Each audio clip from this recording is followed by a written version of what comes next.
seems that somewhere around the 2 week mark, or maybe a session 8 to 15, let's call it, is when people start to notice a meaningful benefit. And the good news of happening that early is that it encourages them to continue with the treatment. Now, in terms of durability, this is really one of the nice things about TMS, is that even after you cease treatment, we've seen one of the nice things about TMS is that we have an expanded clearance for what's called anxious depression. So it turns out, as you might expect, that the majority of people who have depression also suffer from anxiety. But instead of having to do two totally separate treatments and bring patients in at different times with different coils and targets, it turns out that the breadth of our stimulation actually does improve people's anxiety that's comorbid with their depression. So to your point, in terms of like how do you optimize this treatment and the cadence of it, we're able to tackle really two different types of symptoms in the same treatment. So speaking of optimizing treatment, is there anything someone can do to prep for a treatment, or even is there anything they should do following a treatment to achieve optimal results? There's nothing necessarily prep-wise. Obviously, the more people educate themselves on the better, so they know what to expect. So our best clinics bring people in generally for consultations where they'll explain how the procedure is going to work, make sure that they're clinically eligible, don't have any contraindications. They'll usually show them the machine, right?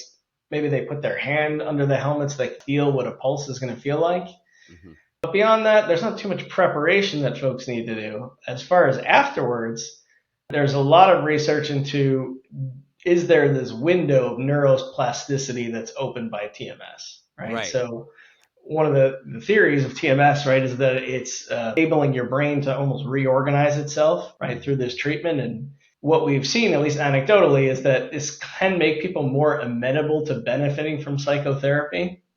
So what I've heard a lot from OCD patients is that the gold standard for them is called exposure and response prevention, which is a therapy that's done by a therapist's office where they're exposed to their obsession, but in a sense, prevented from doing the compulsion that soothes their obsession. So you're almost trying to desensitize them to the feelings and thoughts that they have. And obviously, this is a very difficult treatment for OCD patients to get through, right? It would be like somebody with a fear of heights taking them to the top of a mountain, right? They're going to be very anxious and nervous.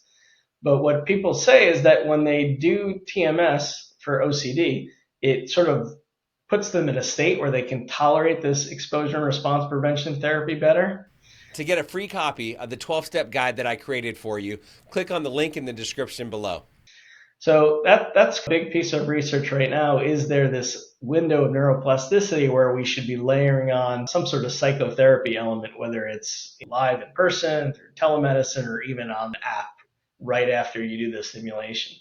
On that note, so the TMS is essentially helping to reprogram your neurons, or your brain becomes plastic, and it's similar to ketamine in that way, where your brain becomes plastic. So what I've been told, or what I've learned, is stay away from toxic conversations. So yes, seeing a therapist, doing things that are positive, surrounding yourself with positive people is a good thing to do. Watching constant negative news or things that are going to fill your brain with toxicity is probably not the best thing to do when your brain is plastic.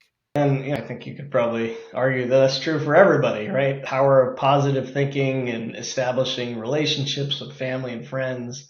These are all things that can help TMS be more effective and have a longer durability. Right. So how soon might someone start noticing results after starting TMS, and how long do these benefits typically last? So it differs for everyone, but when we look at averages in a lot of our clinical studies, it seems that somewhere around the 2 week mark, or maybe a session 8 to 15, let's call it, is when people start to notice a meaningful benefit. And the good news of happening that early is that it encourages them to continue with the treatment. Now, in terms of durability, this is really one of the nice things about TMS, is that even after you cease treatment, we've seen, again, it depends on the patient. Some can go into remission for years, but on average, it seems to be about a year that people experience this benefit that they got from treatment. And then they might come back if they've relapsed into another depressive state. But if you did well in the first set of sessions, right, you achieved some sort of response or remission, insurance will almost invariably approve you to do another session, another set of sessions when you ultimately relapse. But one of the things that some clinics do, right, to try to maintain longer durability is issue maintenance or booster sessions. So have patients come back in periodically for a TMS session to keep them going with that improvement. If you got value from this video, if you heard what you needed to hear, be sure to like it. Comment if you've got a question or you have something to say. Subscribe to the channel. Camelback Recovery provides treatment services for people struggling with mental health, mental illness, addiction, alcoholism, whatever it may be. So if you or a loved one is struggling and you need some guidance and you need some direction, reach out to us. Our contact information is down below, or you can go to our website, camelbackrecovery.com, whether it be detox, inpatient treatment, outpatient treatment, sober living, recovery coaching, sober companion services, whatever it may be. Like I said, we can either help you or make sure that you get sent in the right direction. We help people all over the country, all over the world for that matter. I'll see you on the next video.